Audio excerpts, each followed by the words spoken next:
And hello, good morning, good afternoon, good evening, wherever you happen to be in the world. I'm David Bowles, and this is Bowles.tv. Oh, it's BOLES.television. BOLES.tv. Well, some days you wake up and you, learn a lot of new things. I'm getting hotboxed by my neighbor. And I just realized now when I typed my exclamation point command Discord, it provides the link to our Discord server. One moment. Something weird's going on here. Give me a second. We're not playing chess. I'm just putting this up as a bizarre thing. Hang on a second.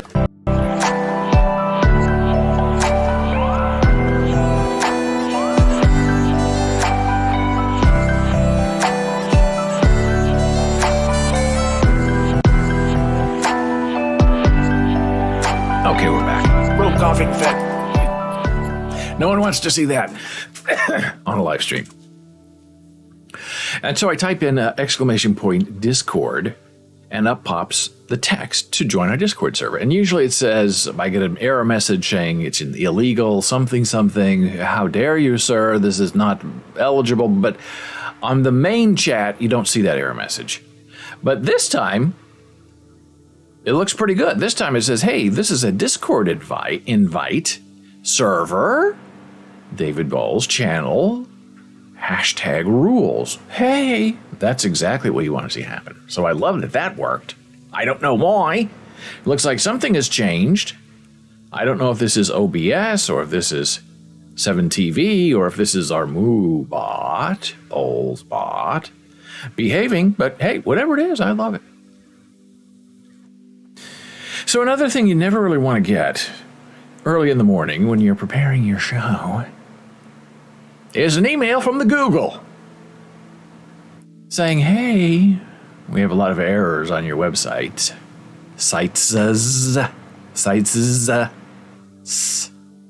Terrible sound, the S sound.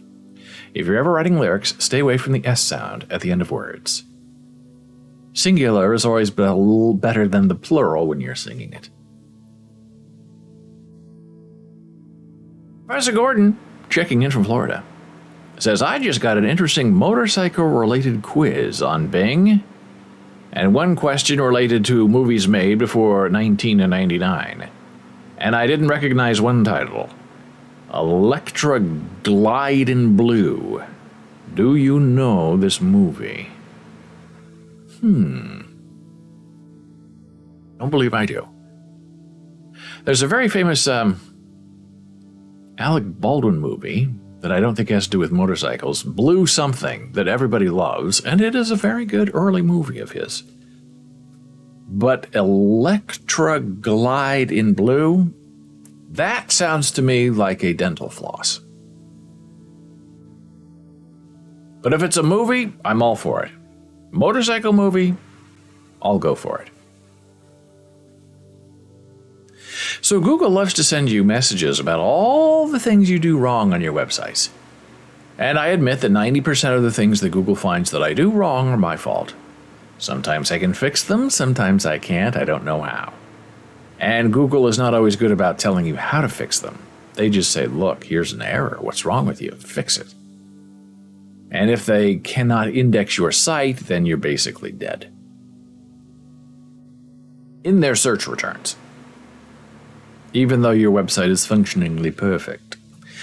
And well, they really love to send me error messages about bowlesblogs.com, which I find really hilarious because I really have nothing technically to do with that website. I don't code any of it.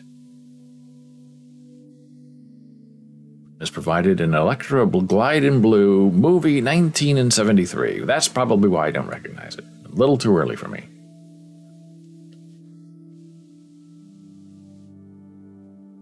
Main character, Gordon says, has a surname that is your least favorite flavor. I'm trying to think. What is my least favorite flavor? I can't remember. Spice, chipotle, jalapeno. Those are my guesses. Electra Glide in Blue. I love the poster. Ambitious but diminutive motorcycle cop, John Wintergreen, patrols the Arizona highways, yearning for promotion to the homicide division. Thanks to his revelation that a supposed suicide is actually a murder, his wish is granted. Robert Blake? Oh, yeah, Robert Blake. Oh, I have seen this movie. It's very weird. It's a very weird movie. I guess wintergreen is our not favorite taste, which I agree with. It's very awful. I don't know if it's a blend of peppermint and spearmint, I believe, is wintergreen. This is an interesting movie. I remember seeing this. That's not him. But it's definitely a biker movie. And Robert Blake, who was one of the greatest actors of our time, who then, of course, was a child actor, fell into disrepair in his older age. Unfortunate, really sad. So Google loves telling me that, hey, what's wrong with you? And especially on bowlsblogs.com, that I don't code, I don't write any of it. It's hosted by WordPress.com. So all these error messages they say they're getting from my blog, I have nothing to do with, and I don't even report it anymore to WordPress.com because they don't seem to care. And most of the errors are your things are not clickable because they're too close together and fingers can't touch them. Everything's mobile today.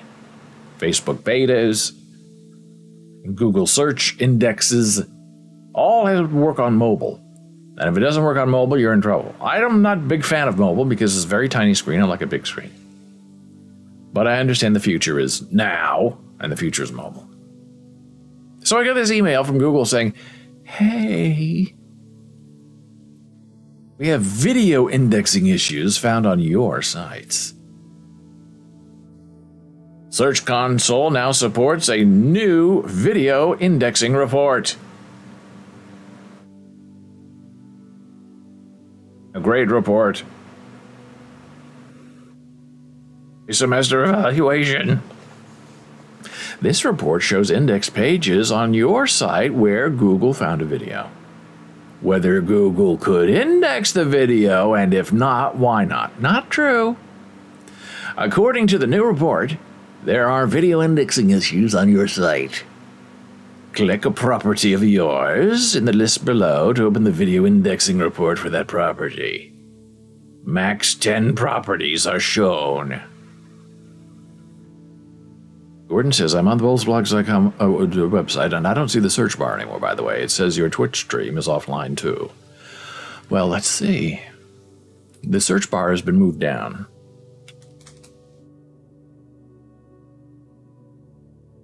Yes, oh, I can't see it on the tiny screen. It has to be on the big screen or it doesn't load.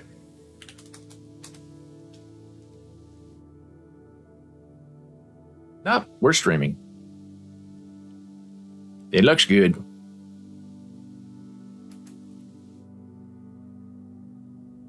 So, I only get the first 10, so I guess the rest of my properties somehow are not there. I don't know why, but when I click on this, and this is an image, so I can't click on it, but when I click on this, I go to this page. And this is for bowlsblogs.com. Not indexed, 1.57 thousand videos, not possible. Videos that have been indexed, 6.47 thousand. Impossible as well. I don't know what's going on. I don't know what's happening. I don't know why any of this is not working. What do we do? Not started. Here, video not processed, not started. Trend. Doesn't tell you anything to do. Doesn't give you any clue what's wrong. Doesn't tell you how to fix it. Doesn't tell you what video it is. Okay. Thank you. So I used to panic when I get these emails from Google telling me all the things that I've done wrong.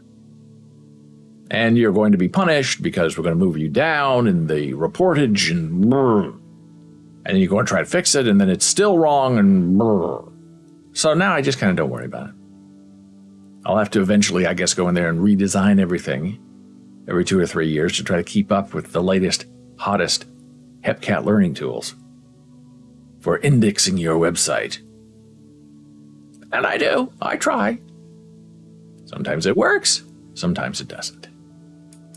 Hey, speaking of working, have you heard Binance? It's a crypto thing. Well, that CEO says thousands upon thousands of people are falsely claiming to be his employees on LinkedIn. What? How's that possible? Experts wanted to get an example of the platform's growing problem with fake accounts. That's LinkedIn, not Binance. Now, this is a very interesting article. Here's the short term. Claims of bot accounts have focused on Twitter. LinkedIn has quietly developed a fake account problem, experts say. The CEO of crypto exchange Binance says thousands upon thousands of LinkedIn falsely claim to work for him. The FBI confirmed in June that it is actively investigating crypto scams conducted using LinkedIn. And LinkedIn is now owned and operated by the Microsoft. For the past several months, public dialogue about fake accounts on social media has centered around Elon Musk's bid to buy Twitter. This month, the CEO of crypto exchange Binance tweeted that, hey everybody, LinkedIn has 7,000 profiles of Binance employees, of which only 50 or so are real. He called some of these accounts scammers and warned his followers, be careful. I agree. I think it's a big problem. 7,000 fake profiles could indicate some kind of cryptocurrency scam. Hey, trust me, I work for Binance. Saying that users go to LinkedIn, they think they're connecting with someone who is connected with that company, and they're not. The company is disagreeing because they don't have time to siphon through all the LinkedIn profiles, and LinkedIn's not really verifying anything. That's a problem. Anybody can go on LinkedIn and say, hey, I work for Binance, I work for the White House, and nobody's going to stop them. Even if you report it, nobody's going to stop them. LinkedIn does not verify employment. It's all on the honor system, which means on the internet, the dishonor system. We think what's happening here is the people behind these accounts are creating fake histories. The employment experience, the university attendance, to help the accounts blend in the information environment and then make their messages to real LinkedIn users more persuasive. This is likely a much wider issue than the use of AI-generated public profiles, which is the focus of our investigation, but it could undermine brand reputation and user trust in the platform. So, there you go. Fakery on LinkedIn. How could it be? What? What do you say? Well, here we go. I do this about once a year, and it's very depressing to me. So, Bowles Books, David Bowles Books Writing and Publishing, is the thing that publishes all of the other things. Like Google is now have Alphabet. All of the things I do, books, blogs, websites, are now under the banner of Bowles Books, okay? So after reading that article, I went on to LinkedIn, as I sometimes do. Did a little search. Hey, who works at Bowles Books? There are really only two employees, me and my beautiful wife, Jenna Marie Sweetheart. Oh, no, it seems like I have a whole Alaska contingent on the payroll. I don't. But let's look at them, because these are public profiles. Mavis Clute, publisher of Quincy Companion Books in Hoonah, Alaska. Current business writer at Bowles Books Writing and Publishing. People, and that's the first return. Out of 15, this is the first one people see. Not me. Not my beautiful wife, Jenna Marie Sweetheart. Mavis Clute. I've been through this before, so I am laughing now. I used to cry. And you report this to LinkedIn. Hey, this person doesn't work for me. You never hear back. They don't do anything. They leave it alone. Next is Casey Halfley, author. Hey, also from Hoonah, Alaska. Current, hey, business writer at Bowles Books Writing and Publishing. I didn't even know we were really a business publisher. I'm very impressed with not myself. Here's just a general LinkedIn member, marketing professional and business editor. Tennessee Springs, Alaska. Currently, a business writer at Bowles Books Writing and Publishing. And a second entry for Casey. I don't know why. Different connections, though. Hey, how about Nancy McMain? She's from the United States. In her past, she's been a business writer. And Bowles Books Writing and Publishing. Goth 80, United States. De Americano. Past, hey, business writer, Bowles Books Writing and Publishing. Don't know any of these people. I don't know if they're bot accounts, if they're people just padding their resume, thinking they won't get caught, the lie won't be revealed. I don't know. How about Georgiana Wethern from the United States? Business writer at Bowles Books Writing and Publishing. Another LinkedIn member from Elfin Cove, Alaska. Current business writer at Bowles Books Writing and Publishing. Stephen Kleen, who appears to have a strange, I guess, avatar photograph from the United States, business writer at Bowles Books Writing and Publishing. LinkedIn member, new at FBI, Express BV. In Iraq, currently FBI at Bowles Books Writing and Publishing. Very depressing. And there have been a lot of writers I've written with who, if they put down, hey, past Bowles Books Writing and Publishing, true. Okay, probably 5,100 of them. That's not a problem. But none of them are here. Here's another one. Hey, LinkedIn member, product manager currently at Content Management, under contract. Currently, hey, digital publishing and writing and publishing. What about Shonda Steyer? Checking in, online coach at Applied Materials Incorporated, Fairbanks, Alaska. Past business writer at Bowles Books Writing and Publishing. Oh, hey, here's this guy. Me. Yo. Oh, I'm on the second page. Then we have Eloisa Beda. Again, business writer at Bowles Books. And last but not least ever, the beautiful and talented Janet Marie Sweetheart. Current author at David Bowles Writing Publishing. Hey! Come on over. Join the ranks. But you have to live in Alaska to work for me. I have no idea why they're all from Alaska or the United States.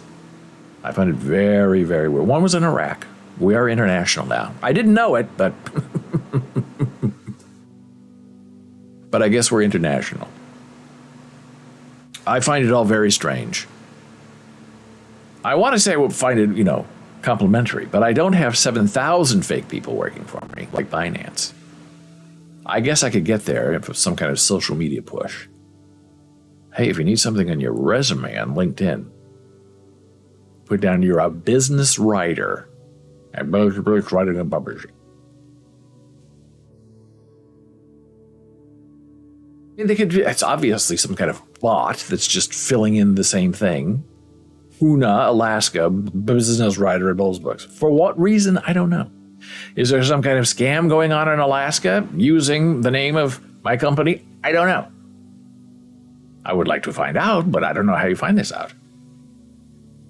And as I said before, here's the thing that you go to on LinkedIn to working together, keep LinkedIn safe. They have all these links on things you can do to report scams, but none of these have anything to do with they don't really work here. Because in my experience, LinkedIn doesn't care about that. Well, if somebody thinks they work there, they had some kind of contract. We don't vet. We don't know if they actually work there or not. Why would they lie about it? What could be their reason for it? That's the fumfering you get when you try to contact LinkedIn to say, I think there's something going on here. And I used to only have like 3 or 4, and then they disappear, and then more people come, and more. This 2 pages is the most I've had in a while. I don't know if that's a good thing or a bad thing, but it does sort of concern me slightly, trying to figure out what is the underlying motivation. I think it's just, fakery and padding. Because none of them, I don't think, say that they're, maybe 1 or 2 does, say that they're current. They all say, oh, the past. In a past life, I was writing for Writing and Publishing. Well, that was exhausting. So now I'm going to take a very brief blood pressure break, and then we'll come back and have some more fun. Returning in a moment.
Whoops, that's not right either. Oh, what a day we're having. All confusion and silliness. And leaving the window open and have to close the window. So it's time for a dad joke here on Bowls.tv. BOLES.tv, Monday through Friday. Hey, 9 a.m. Eastern. What do you call a group of disorganized cats? A catastrophe. Or, better pronounced, a cat-tastrophe. It'd be cute too using kittens. What do you call a group of disorganized kittens? A kittenastrophe. Maybe you need the first one to make it make sense.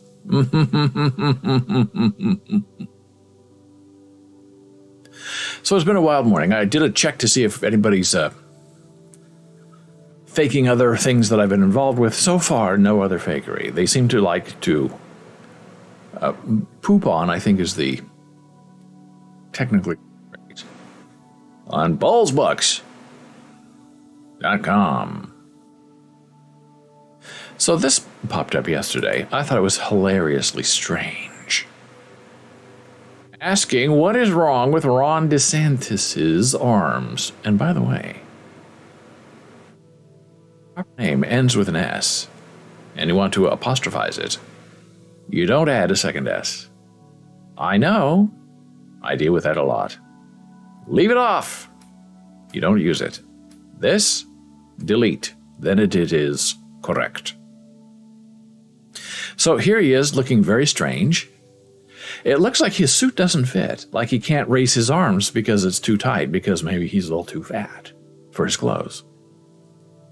Not that there's anything wrong with that, but he does look very strangely uncomfortable. And then it talks to his rise in national prominence in the beginning of the pandemic. He's adopted several of Donald Trump's prominent stances, including a war on public health, but why is he standing like him? You know, the bizarre stance, the flat feet, the arched back, hunched forward like he's carrying invisible bags of groceries that are about to break. A picture from Turning Point's Student Action Summit last month that has been making the Twitter rounds shows off the posture that was formerly unique to the Trump family. That is just weird. People don't stand like that. I don't think he's imitating Trump. That takes talent. I guess you could try to do it and be talentless. But why? Why? Everybody makes fun of the way Trump stands. Why would you imitate that? Everyone in the Trump family is very bad at standing, but Donald Jr. is easily the worst. The following media includes potentially sensitive comment, which is a joke because when you click to view it, it's a joke within a joke. From Osama bin Laden, News at 18. So this is, I guess, is how they stand as a family. And it is weird. I mean, Trump is forward, butt out, arched back, torso forward. It is weird. And Junior there in his gray suit,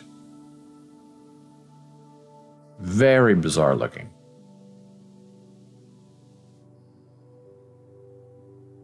It's not just the stance DeSantis is trying out. Earlier this year, Jonathan Chait noted the Florida governor looks like a man who has been mimicking Donald Trump's speech in front of the mirror. Pretty sure that's just a Ron DeSantis in a Trump mask at this point. They both have the same stance body type. Interesting. Very strange. This is something that I find very curious. Interesting as a semiotic, a political semiotic. And there he is standing very weirdly. People say he stands like he's on the toilet, sort of. The reason for DeSantis' posture appears to be more straightforward. In an effort to bring Trump voters to his side if he chooses to run 2024, he is making it easier for them by reminding them of their erstwhile favorite. Very strange.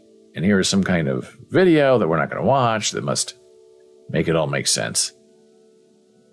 And I would say, please, somebody, make it make sense, because it doesn't make any sense. We know our friend Alexander has been called up to duty in Ukraine. He is staying. His family is staying as he goes, I guess, to the Russian front. So I think they're trying to save Odessa, but I don't know if it'll be possible. That, I guess, is going to be the 6-month anniversary of the war punch that Putin wants to throw at Ukraine. And once he takes over Odessa, then I don't believe there are any ports left that Ukraine will control. So in our super followers, we have, private conversations about things that are not in public. And every once in a while, I just share a thought based on a previous conversation. And I said yesterday, the slave is only answerable to the enslaved. And Alexander, who is a super follower, who has no money but is a super follower, which I really appreciate, commented. And this is the only thing. Usually he sends me Discord messages, links on Twitter. This was the only thing he said yesterday, and it wasn't really even to me. It was to me and my super followers.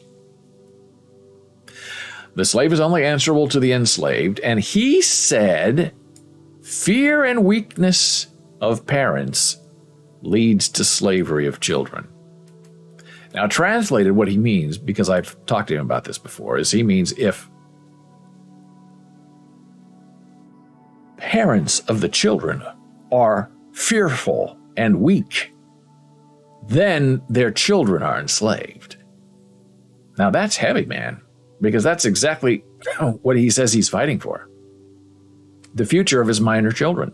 He could take them and run right now out of Ukraine and be safe and would not be stopped because he has minor children. And instead of moving them, he's leaving them there as he leaves to go fight at the front, because he does not want to be a slave to Putin. He's not going to have any part of being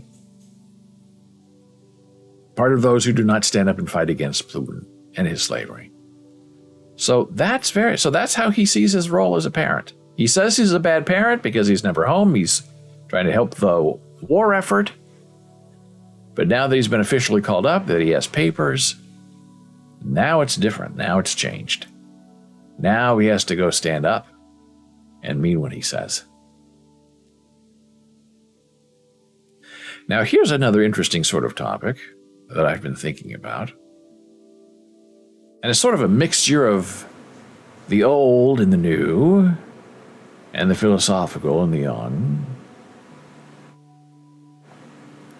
Being raised in the Midwest, if you're, between the ages of 50 and 60 and probably 70, and you were raised in the Midwest, your job was to be seen and not heard.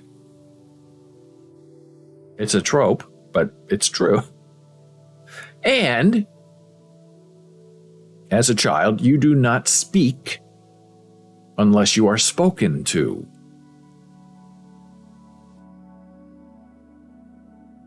And if you try to speak up, you're told to be quiet. Some children are slapped or hit because they don't want to hear from you, which is a terrible, awful thing growing up. And then later in life, you have to try to learn how to be expressive and share your feelings. Where for, the first 15 years of your life, nobody gave an F, as the kids say today. So that makes for very strange, disconnected people sometimes. So so you're raised to be very polite, very patient, have something to say when something is asked of you or asked to you. And I remember being often devastated at the very rare, maybe once every 5 years, sort of family dinners we would have at my grandfather's house. And I was very young, and the kids, we just sat there, and the adults did all the talking. And I remembered one time my grandfather would often ask me a question about what you're doing. And so I would answer him, right? And the other people at the table would be looking at me and my answer. And then 10 seconds later, my grandfather would turn to the person next to him and ask them a question. As I'm in the middle of my answering my question to him and looking at him. And I'm here and he's at the opposite end of that table. And I remember just being very devastated. As I realized, well, he's not really interested in what I'm saying because he's not listening to me. He's just, I guess, being Midwestern polite. Hey, Davey, what's up? What have you been doing? And when I answer, he's not interested in the answer. He's interested in asking someone else the question. So then I stop answering. And then other people at the table said, well, we'll go on. I said, well, Grandpa's not even listening to me. He doesn't even know what I'm saying right now because he's talking to that other person. So, but we're interested. Yeah, I guess. A little heartbreaking, a little disappointing. The Grandpa claims to be interested and really isn't. So that also tempers the expectation of the child growing up in the Midwest. And then these kids get up, get out sometimes, move to different places, and there's some sort of awkwardness. As an example, when you go into a store, maybe in a big city, a different town, somewhere you don't know, and you walk in like it's a restaurant, a fast food restaurant, it could be like a clothing boutique, just any kind of little mom and pop sort of operated store, not a big box store, but just a little, you walk in, that room, that square you're in is the business. And often you go in and there's nobody there. So you just stand and wait patiently and wait for someone to, hear the bell, ring the bell when you come in and come out and wait on you or help you or give you an answer. There might be other people there. And you look around and they're there eating and hanging out and talking, and there's no one here. And because some of us were raised in the Midwest, be seen and not heard, do not speak unless spoken to, my young prince.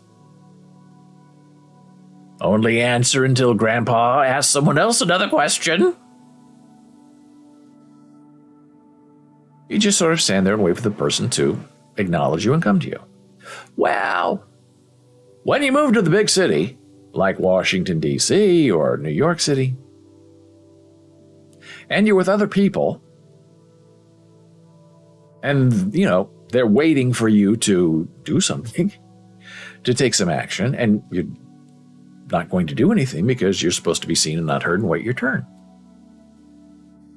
So then you sort of learn from your friends or from your mentors, don't do that. Don't wait for people to come to you. You need to do something to make them aware that you're here because they're busy and they're not looking to see if you need help. So you say, oh, okay, so, all right, so what do I do? What do I say when I go in and there's nobody there? And I want to get in and out.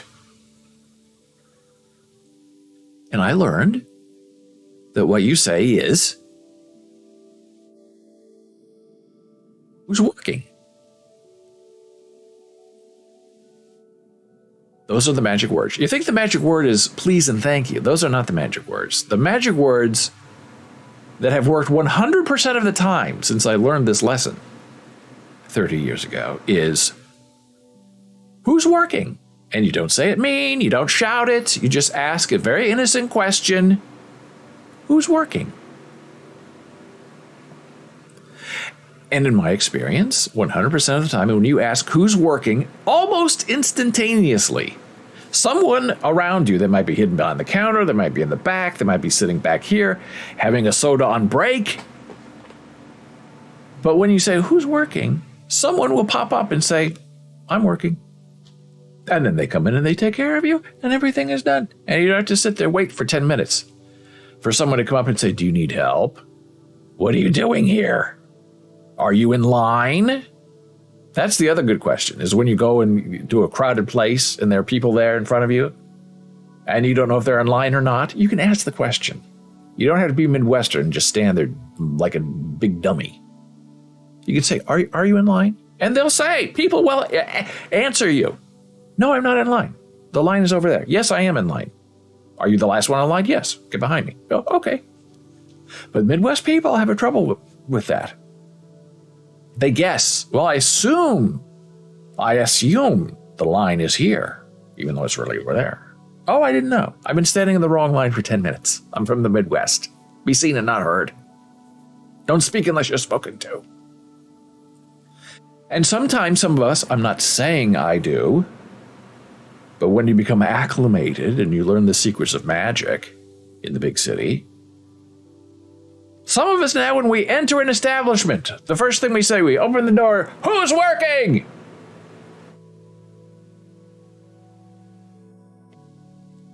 And that usually doesn't work very well. Because it's a little bit loud. You just got here. There might be people right there working. And then you become annoying. Nobody wants that. So try to be patient, a little bit of Midwestern patience. Are you in line? Who's working? I also was taught it's better to say who's working rather than are you working? Because if you ask that of the wrong person, some people get very offended. But if you make it a general question that's thrown into the atmosphere, the universe of the establishment, who's working? It really does work. Now, speaking of being mouthy and speaking out of turn, people who are of a certain age, 50, 60, 70, perhaps raised in the Midwest, who have learned that children are to be seen and not heard and spoken to only when they respond to adults and a question is asked of them. Gordon says, I just wanted to give you an El Beyonce 2 update. We are WhatsApp friends, and I messaged a couple of days ago, and it's not been read. No red indicator. Well, I hope she's okay. Might be having a hard time with her medication.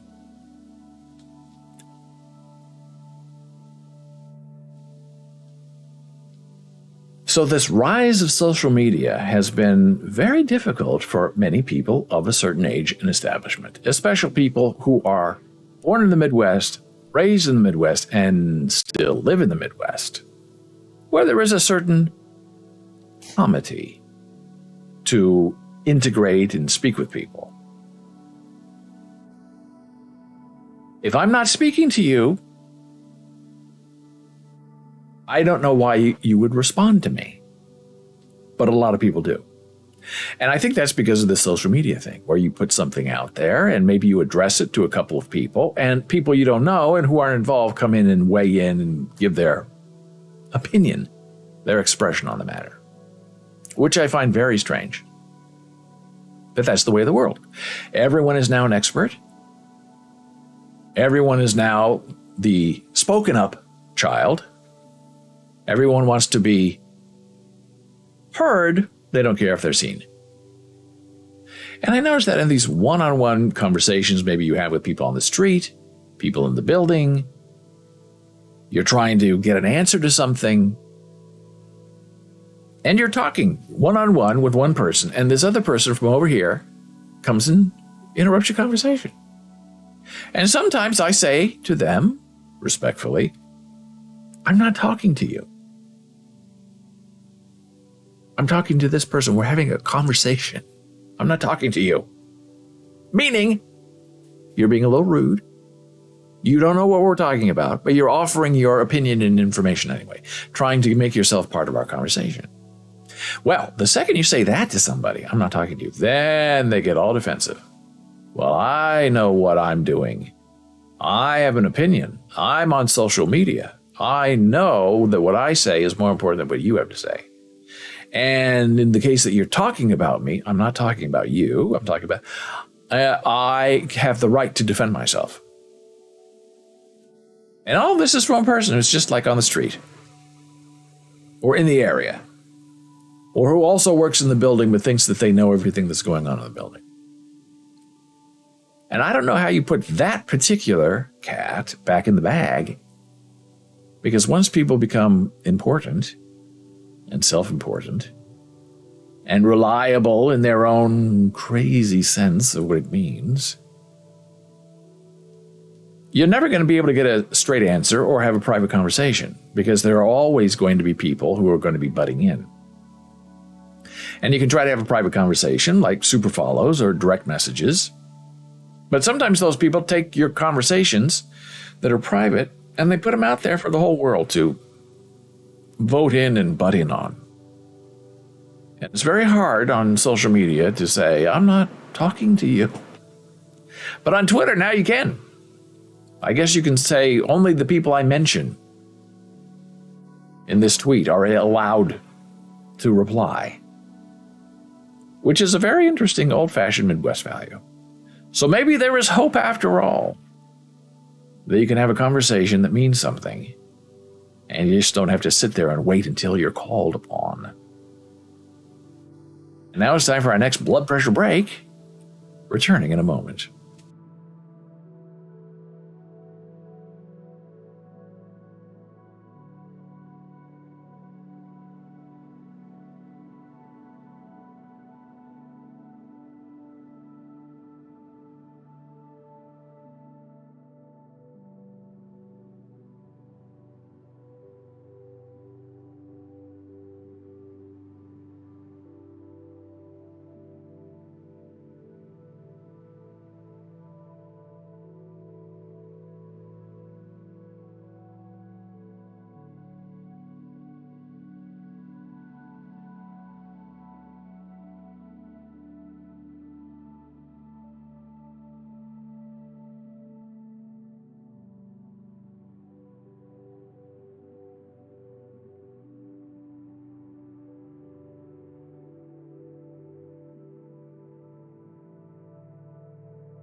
And we're back here on Bowls.tv, BOLES.television, Monday through Friday, 9 a.m. Eastern.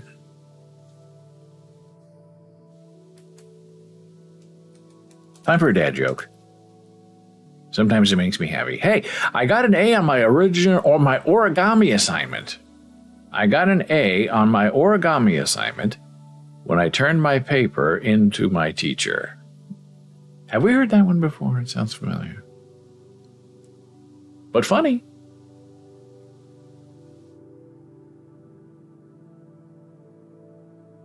So this idea of you're dead to me on the internet, right? Cancel culture, being toxic, that's the new Hepcat thing, I guess to say, is you are toxic, your behavior is toxic, toxic people, the internet, you're making us unsafe, you're making us all sick, we need a vaccine against you. I guess that's the argument. So this is an interesting piece from The Atlantic. Last spring, my boyfriend sublet a spare room in his apartment to an aspiring model. The roommate was young and made us feel old, but he, the model, was always game for a bottle of wine in the living room. And he seemed to like us, even though he sometimes suggested that we were boring or not that hot. So they were chatting, and the roommate was getting louder and louder. They were arguing, and my boyfriend was repeating himself. It was Friday. She was tired. I snapped and said, "This conversation is dumb. I don't want to keep having it." I knew it was rude, but I thought it was expedient, eldest sibling rude. So I was sort of shocked when the roommate, the male model, got up without a word, went into his room, slammed the door, and never spoke to me again. He lived there for several more months. I saw him one other time on the way to the bathroom. We didn't make eye contact. Another time I was on a Zoom call in the living room and heard from behind his closed bedroom door the Avril Lavigne song, Girlfriend, the chorus of which is a peppy, "Hey, hey, you, I don't like your girlfriend."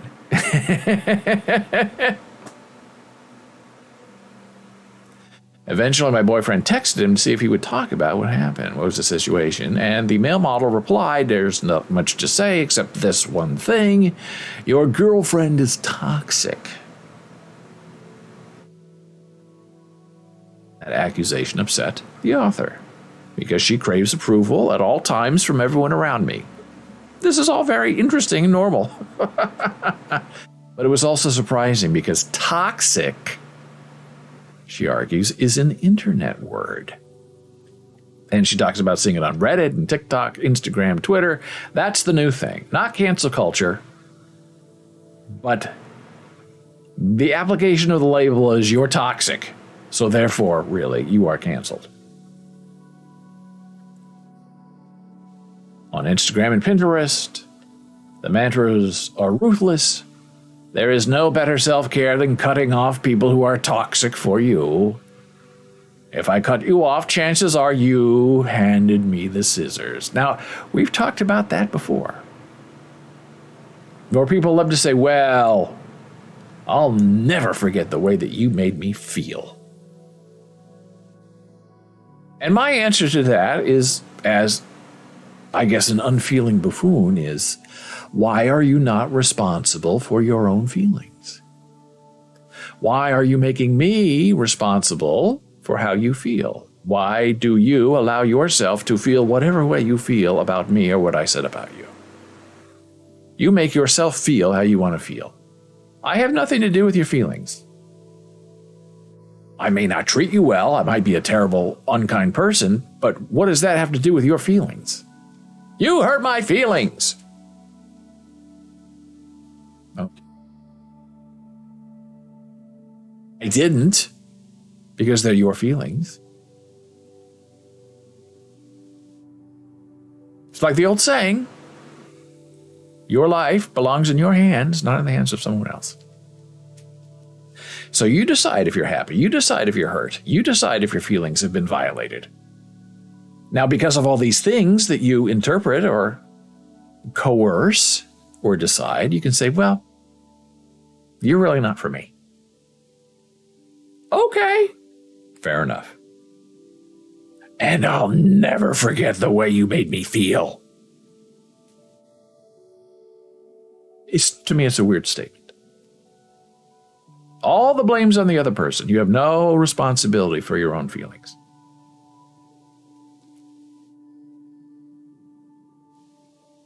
The signature smugness and sass of Twitter are particularly well suited to dispensing these tidbits of advice.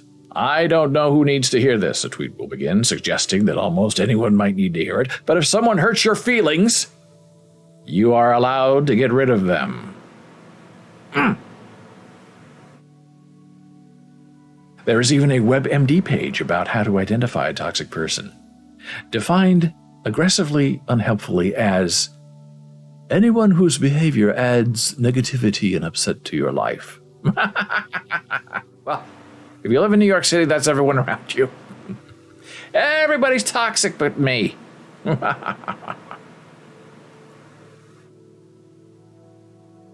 And the author goes on to say, I find this hard to read. Like most people I know, I've surely hurt everyone that I love at least once. Plus the roommate. I talked down to him, an obvious red flag. He did what he was supposed to do according to the prevailing online wisdom. He acted quickly to protect himself. He got up, left, closed the door. A person has no obligation to forgive anyone for anything. True. He may have been reassured by some tinny internet voice, or as one inspirational quotes account tweeted over the summer, cut them off silently.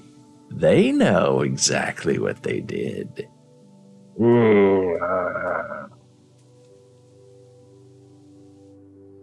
can tell you, the internet social media is not good for people. It makes them sick. It's all very toxic. And I'll never forget how Twitter made me feel.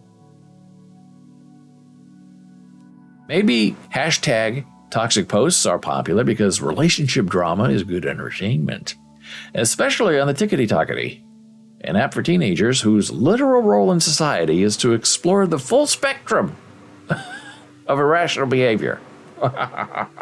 I like that.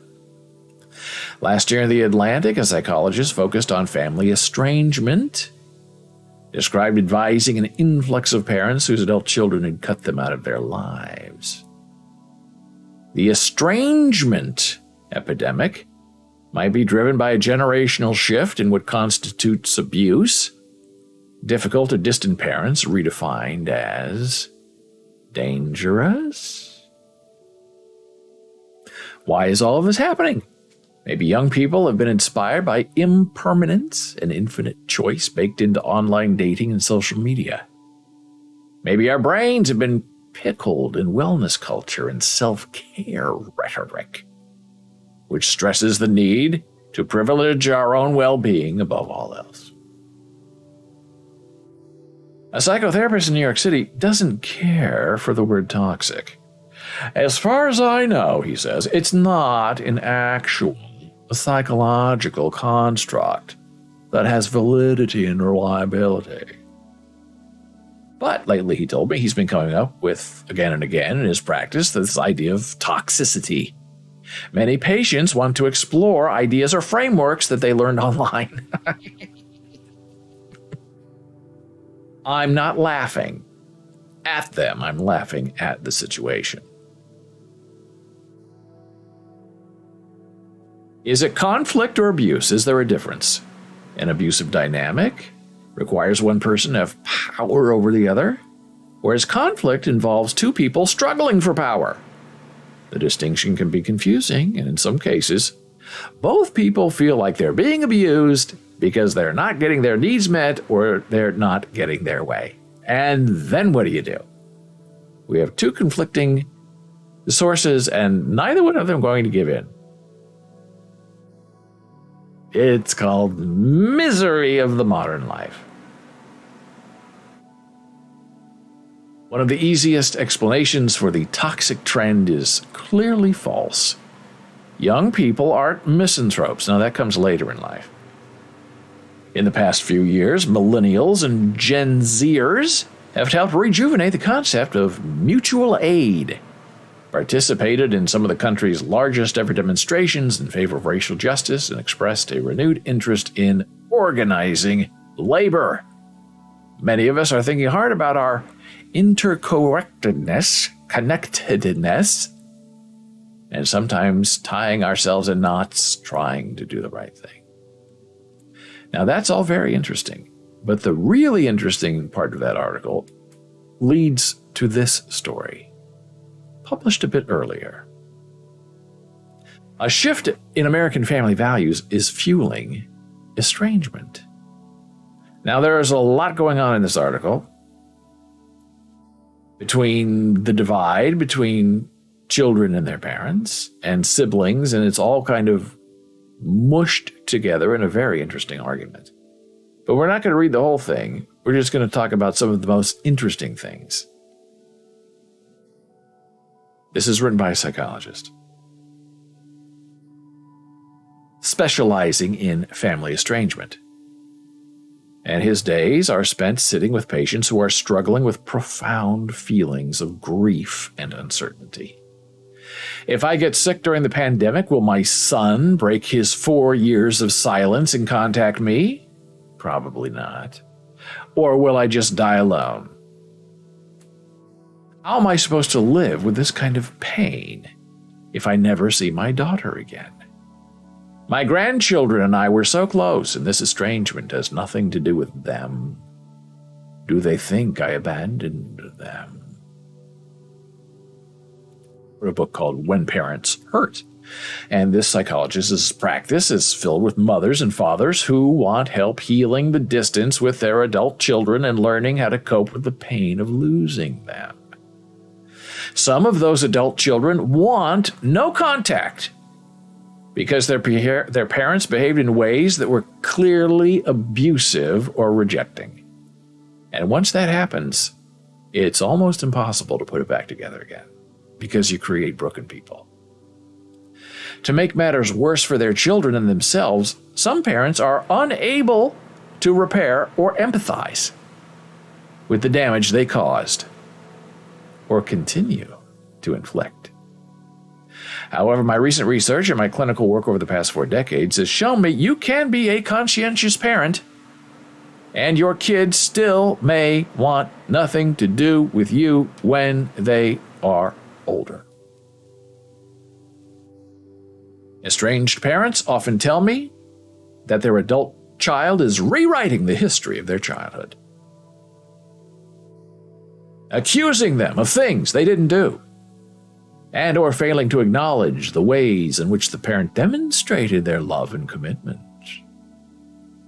Adult children frequently say the parent is gaslighting them by not acknowledging the harm they caused or are still causing, failing to respect their boundaries, and or being unwilling to accept the adult child's requirements for a healthy relationship.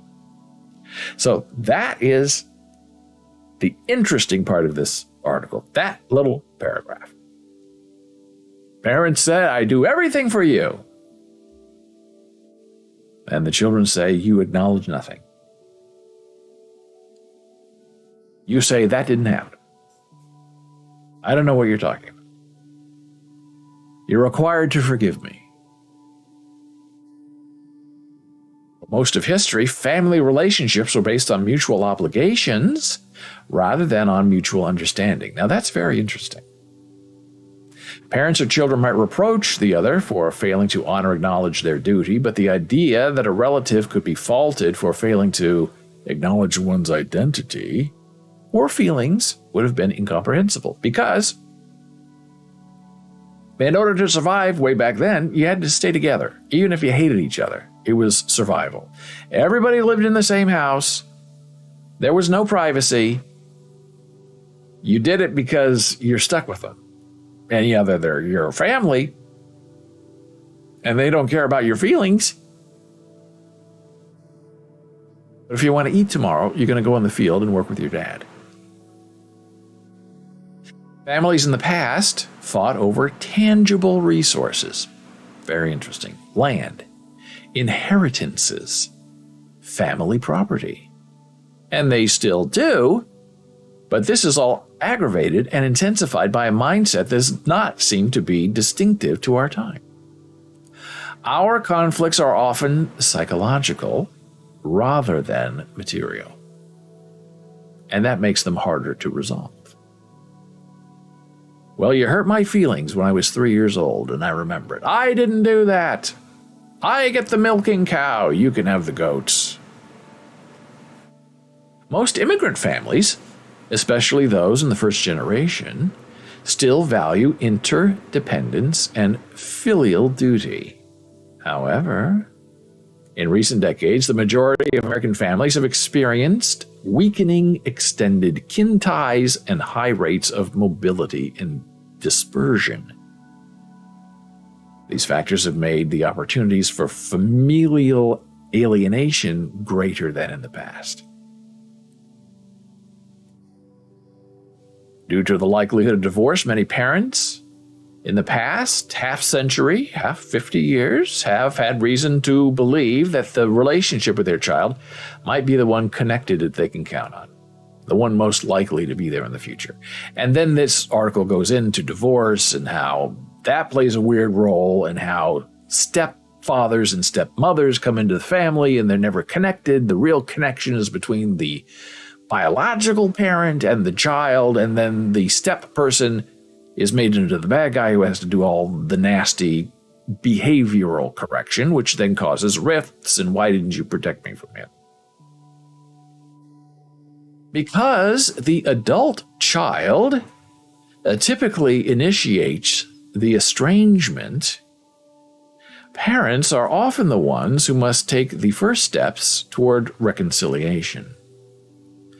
In my practice, the author writes, and in the survey I conducted, I have seen that when reconciliations happen, parents often attribute successful reconnection to efforts on their part to make amends, such as taking responsibility for past harms, showing empathy for the adult child's perspective and feelings, expressing a willingness to change problematic behaviors, and accepting their child's request for better boundaries around privacy, the amount of contact, and time spent with grandchildren. It's also crucial to avoid discussions about right and wrong, instead assuming that there is at least a kernel of truth in the child's perspective, however at odds that is with the parent's point of view. And then the article goes on to say that fathers tend to not want to have that conversation because they are the disciplinarian in the family, and the mother is the one who wants to make the reconciliation happen because she's the one who values feelings and intentions, because that's sort of the role of the mother in the family. I know only this, an author writes, that when my mother told me she had not been the mother to me that she wished she'd been, she became that mother for the first time. And that's a hard thing to say. She had not been the mother to me that she wished she'd been. She became that mother for the first time. So there is hope. There is always a moment of reconciliation and initiation. And sometimes it's too late. Sometimes too much damage has been done, and there is not an interest there in healing what is irreconcilable. But sometimes interesting things and magic happens. And now we're taking our final blood pressure break of the day. Returning in a moment.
And we're back from break.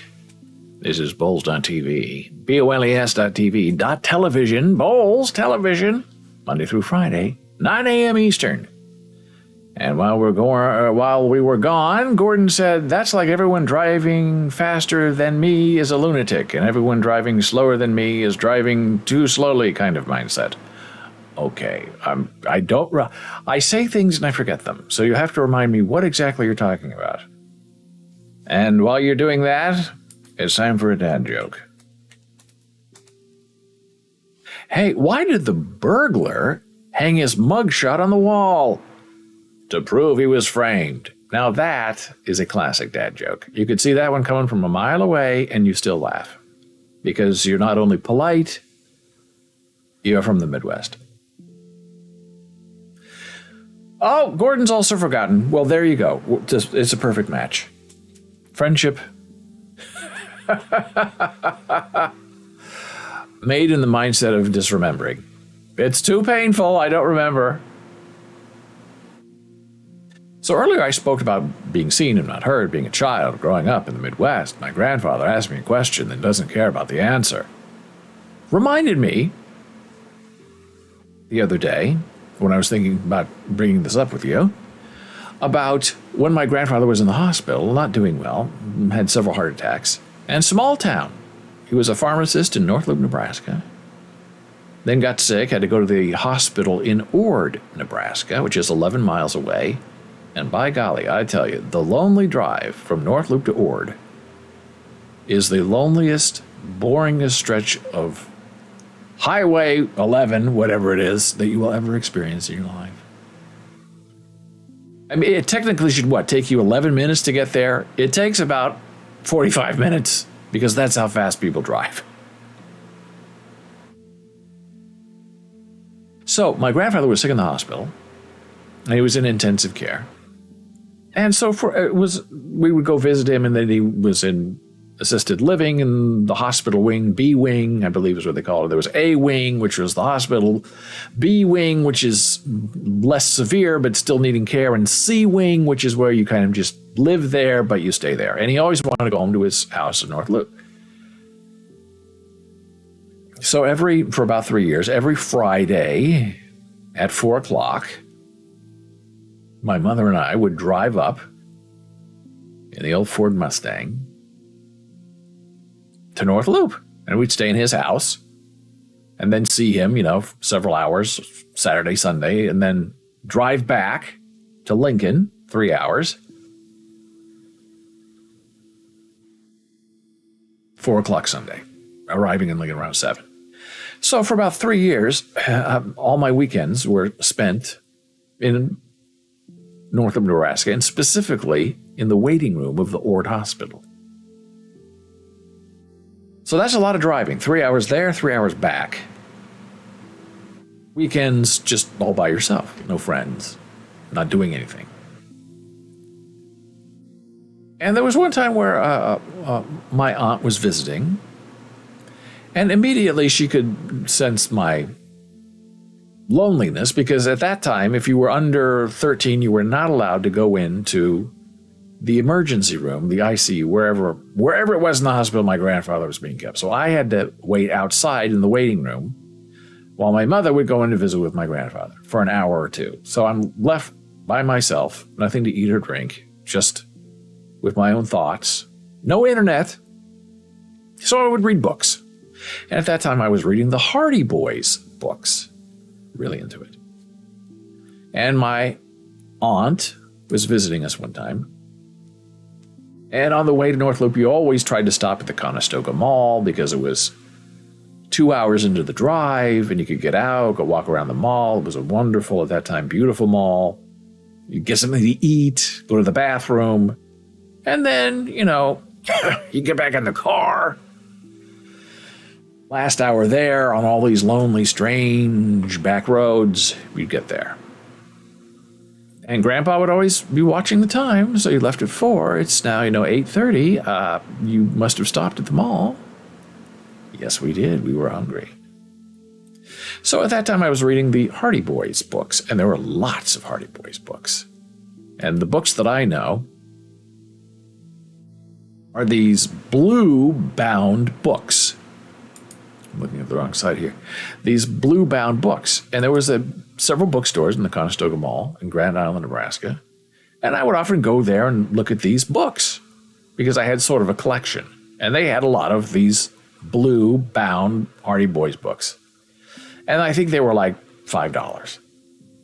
And they were wonderful and interesting. Gordon says I had those books as a kid. My father bought them at garage sales. There you go. And they were fun to read. And I remember one time my aunt gave me a $20 bill, which for me was $1 million. And she said, go. I said, what do you mean go? She said, go spend $20. I couldn't believe it. My mother was horrified. I grabbed the money and ran to the bookstore. And I believe I was able to purchase 4 Hardy Boys books. And I bought them all in 3 minutes. I spent all my money.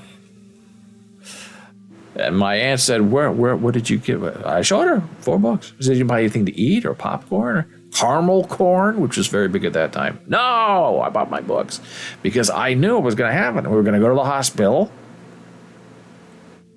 My aunt was there. My mother, they were going to be there 4, 5, 6 hours, and I can't go in there and say hello to him, which I thought was very weird. I could go on the outside of the hospital and go outside his window and stand on a rock and just barely peep my eyes in to say hello to him through the window. That was okay with the hospital. But if I would actually go into his room, forbidden. Now, it's a small town hospital. My grandfather was sort of a prominent man. I know that if someone had advocated for me as a child, saying, my son is going to go in and visit his grandfather, who's going to stop you in a small town? Nobody. Oh, no, but rules are rules. He can go outside and peek in the window, but he cannot come into the actual room. So the Hardy Boys were my salve during those lonely, lonely days. And I was thinking about it, and I thought, where are the Hardy Boys now? So I went on the Amazon, and they have all the Hardy Boys books now on Kindle. What? And look, they've updated the design, the graphics, so it looks like sort of modern and sexy. Yeah. Not like Parker Stevenson and Sean Cassidy. They were the Hardy Boys, right? I liked that show. I thought it was a very effective show. So this is Hardy Boys #1. There are many books. $9, $10. That's a little expensive. The Tower of the Treasure. Okay. Yes, I did. I bought it. For nostalgia. For the show. For remembering.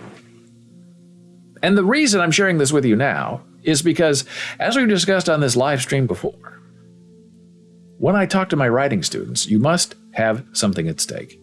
If things can go back to the way they were at the beginning of your play, your book, your drama, you have failed as a dramatist.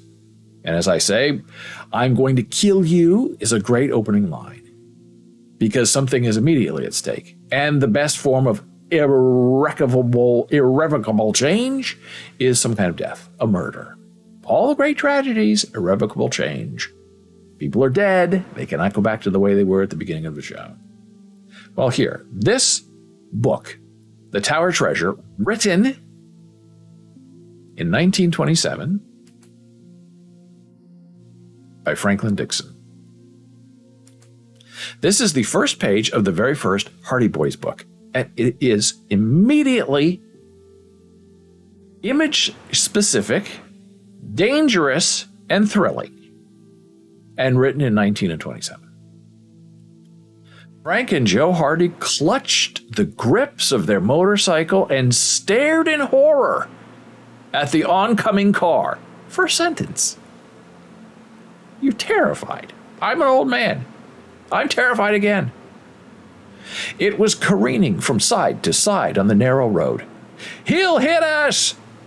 We'd better climb this hillside, and fast! Frank exclaimed as the boys brought their motorcycles to a screeching halt and leaped off. On the double! Joe cried out as they started up the steep embankment. To their amazement, The reckless driver suddenly pulled his car hard to the right and turned into a side road on two wheels. Whoa! Very strong imagery. The boys expected the car to turn over, but it held the dusty ground and sped off out of sight.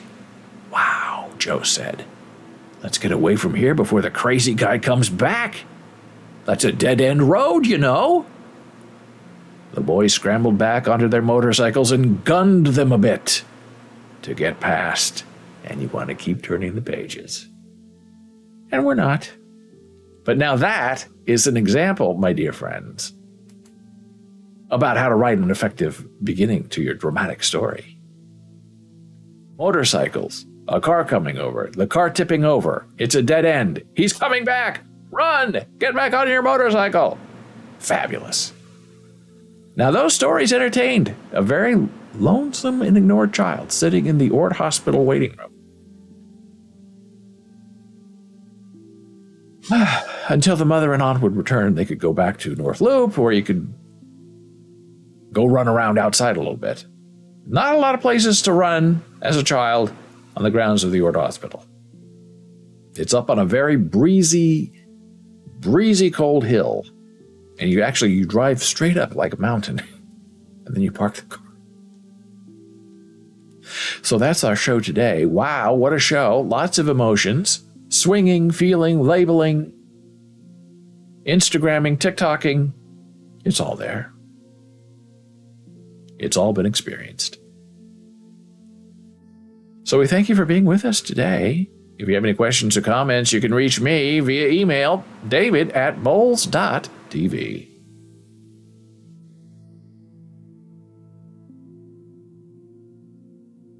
On Facebook, we are BOLES. On Twitter, @DavidBowles. Super follows to follow. Join Alexander and all the fun. On Instagram, we are Bowles Books. On the Tickensy Talkensy, Bowles TV. And Commissioner Gordon, signing off from Winter Garden, Florida, says, thanks for having us. And it's good we have these written down as exclamation point commands, because we both would probably forget what we were saying unless we had these. Stevie responds, streaming from the tri-state metropolis. I'll see you in a day or two, and I'll have more ideas for you. Don't forget to join our Discord server. We have a lot of fun there. Lots going on. Interesting conversation. Join us, won't you? So, until tomorrow at 9 a.m. Eastern, I wish you a wonderful day, a great sleep, and a terrific nap if you so choose to have a little nap. And when you shall awaken, may your soul be filled with brightness, joy, and a lot of excitement. The Highway 11 road to the Ord Hospital with the Hardy Boys in your back pocket. Thank you. I'll see you tomorrow.